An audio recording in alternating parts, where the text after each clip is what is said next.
Hayden Fontanet, Mr. Rojas, at the sentencing.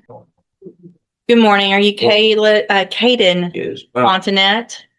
And this is 25 DCCR 1759. Mr. Fontanet was previously in court, entered a plea of guilty to the first-degree felony offense of aggravated robbery. It was an unagreed plea. I've received the pre-sentence report. Have you both had an opportunity to review that report? We have, Your Honor. The state has, Judge. Are there any additions or corrections to the report? Not from the defense. Not from the state, Judge. And Mr. Coleman, you said you have a witness or some evidence. Actually, Judge, Mr. Rojas has graciously stipulated to the admission of the surveillance video from the convenience store in question. So Okay. I need to call my custodian record. With the court's permission, first of all, I'm offering states one. No, Judge. Make that states two because this one was the plea admonishment documentation, please. I'm offering states two. No objection. States two is admitted. Permission to publish, Judge. Yes, sir.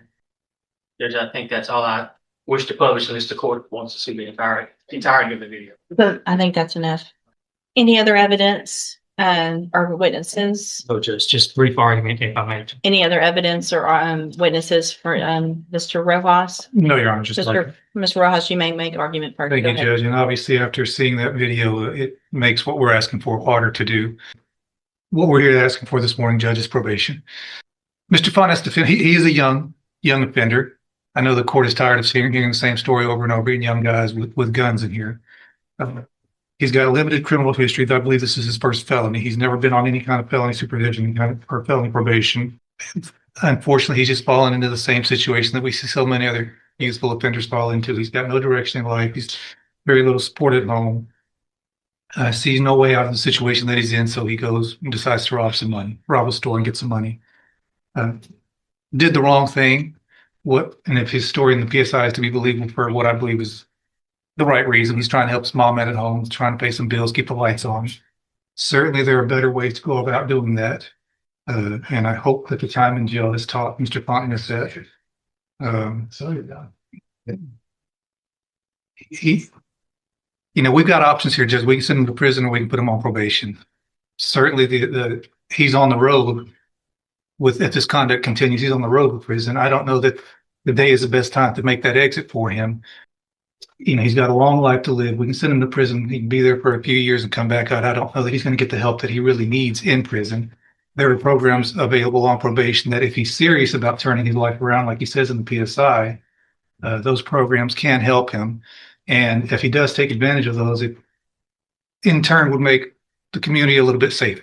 Because there'd be one less guy running around with a gun when he does get out of prison, if that were the road that you chose to take. Plan on living at home with his mom. I think he has some younger siblings there. To his benefit, before he was even arrested, he started a GED. I think on the night that this happened, he had just finished a GED class and made a dumb decision to go hang out with these guys that he should not have been hanging out with, and did this robbery. Again, Judge, you've got two options. You can send him to prison or you can try to get him some help on probation, and hopefully he will take advantage of that. And certainly if he doesn't, we're going to know pretty quick, and you'll have another chance to send him to prison probably for a longer time. All right. Thank you. What is the status of the other two?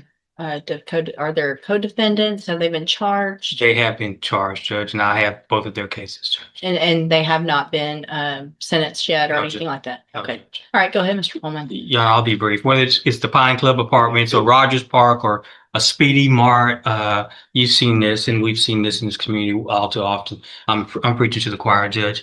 Prayer vigils and advisory committees, all of that stuff's fine, but you, Judge, are where the rubber meets the road. You are that person that can protect the community from somebody like this defendant. You are that person that can either let him walk out of this courtroom on probation with a piece of paper with conditions and promises that he won't resort to this kind of violence that you saw on that video, or you can ensure that the community is safe by putting him behind steel bars, concrete wall, and razor wire fence. I'm just asking, I'm not in the habit of begging, but on behalf of this community, I'm begging that you sentence this defendant to prison. The message that needs to be sent to this defendant and his circle of friends and anybody who would want to be like this defendant is that if you pick up a gun with the intent to commit violence, you're gonna pick up a 15, 20, 25-year prison sentence, Judge. And I'm just asking that you do this on behalf of people who live at the Pine Club apartments, who just want to live in peace, people who want to go take a walk at Rogers Park and not be robbed, and somebody that wants to stop at a Speedy Mart convenience store and pick up some snacks without becoming a victim of a robbery. That's all I have, Judge. Thank you, Mr. Coleman. So, Mr. Fontenette, there was a time some years ago that there really wasn't even a question. Everyone, state's attorneys were recommending youthful offenders, probation. Let's give everybody an opportunity. And things have just changed in such an incredibly dangerous way with young people doing what I just saw you do on that screen. I cannot imagine the fear that that person had that was working in that store, that he now has just trying to go to work, make a living, and go home. And he has 3 people come in and not just grab a little quick something and run out, but terrorize him for quite some time. Pulling him around, yanking him around, putting guns in his face, all 3 of you. I also, in addition to the PSI, get jail incident reports. And you apparently like to fight and jump people, which is what's been happening in the jail. So it makes it very difficult for me to go, oh, this is somebody that's going to get out and behave, who can follow the rules, because you can't even follow the rules in jail. And the pre-sentence report shows that you're a high risk level, which tells me that after they've looked at everything, that you don't have, unfortunately, a good likelihood of being successful if I were to put you on probation. And Mr. Coleman's right. We're tired of it. And there's got to be something done. So in cause number 25, DCCR 1759, I'm going to find that you entered your plea of guilty freely and voluntarily. I'm going to find sufficient evidence to find you guilty. And at this time, I'm going to find you guilty of aggravated robbery.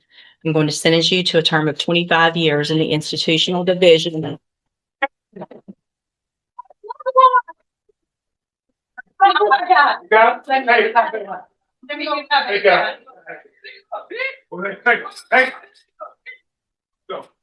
Come on, Mom. Here. I'm going to sentence you to a term of 25 years in the institutional division of the Texas Department of Corrections. You will receive credit on that sentence for any time that you've been in custody that the law gives you the right to receive. I'm handing you the trial court certification. This was not an agreement. You have some rights to appeal. I have also handed you a written admonishment regarding your ineligibility to possess a firearm or ammunition.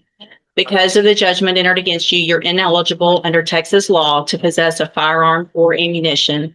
Possession of a firearm or ammunition could lead to charges against you. You can talk to Mr. Rojas about any questions you have about that. I am making an affirmative finding of a deadly weapon.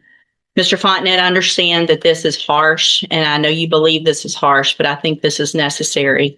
I hope that you go and you make things right. You can get out of prison. You're still going to be young, and you can make your life better. That's going to be up to you, okay? You can go back with the bailiff.